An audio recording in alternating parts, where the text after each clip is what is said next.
পড়তে বসার সময় ঘুম আসা একদমই সাধারণ ব্যাপার।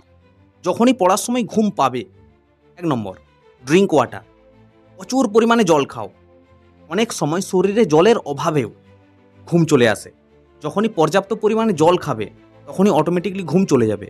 নাম্বার 2, বিছানায় বসে পড়া একদমই চলবে না।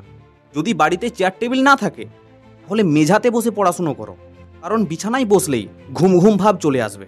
মেঝাতে বসে পড়াশুনো করো, খুব ভালো হবে। পড়ার সময় ঘুম আসলে হাঁটতে হাঁটতে পড়াশুনো করো, জোরে জোরে পড়ো। একইভাবে যদি অনেকক্ষণ বসে পড়াশুনো করো তখনও ঘুম চলে আসতে পারে। পড়ার জায়গাটা পরিবর্তন করো। যেই জায়গাটায় অনেকক্ষণ ধরে পড়তে বসছো সেই জায়গাটা ছেড়ে দাও। 4 নম্বর, ঠান্ডা জলে হাত মুখটা ধুয়ে নাও। 5 মিনিটের জন্য বাইরে থেকে ঘুরে আসো, ফ্রেশ এয়ার গায়ে লাগতে দাও, দেখবে ঘুম অটোমেটিক চলে যাবে। 5 নম্বর, 1 কাপ চা বা কফি খেতে পারো, তবে পরিমাণটা যেন বেশি না হয়। 6 নম্বর, আমি কখনোই একটানা পড়তে যাব না। পড়ার সময় অবশ্যই ব্রেক নেব, যেটা স্ট্যান্ডার্ড টাইম। 25 মিনিট পড়াশুনো করো, 5 থেকে 7 মিনিট বা ম্যাক্সিমাম 10 মিনিট ব্রেক নাও। আবার 25 মিনিট পড়ো, 5 থেকে 7 মিনিটের জন্য ব্রেক নাও। এইভাবে পড়লে ঘুম আসবে না। 7 নম্বর, যখনই ঘুম পাবে তখনই যেই সাবজেক্টটা পড়ছো ওই সাবজেক্টটাকেই চেঞ্জ করে দাও।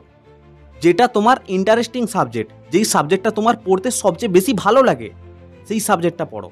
মানে বলতে চাইছি, যখন ঘুম ঘুম ভাব আসছে তখন নিজের ইন্টারেস্টিং সাবজেক্টটা পড়ো, দেখবে অটোমেটিক জোশ পাবে।